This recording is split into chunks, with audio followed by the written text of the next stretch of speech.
99% of your advertising problems are caused by your naiveness.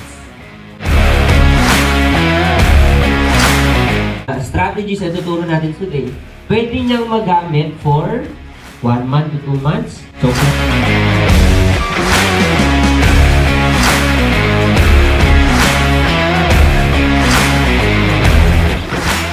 bumili, after nyo mag-convert, balikan nyo, bakit ako na-convince itong particular banner?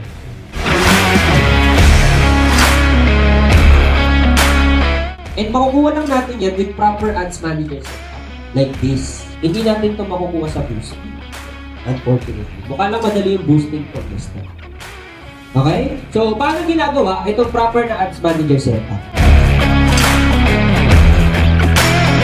There's no magic secret sauce. There's no something. If you want to win sa digital marketing, ngayon, ito na lang po. Now, kung hindi natin gagawin to, don't worry. May gagawa nito. And definitely, yung gagawa nito,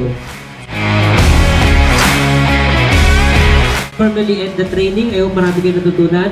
We'll still be around for question and answer and may uulitin ata tayong segment yung sa setup ng campaign para ma-record ang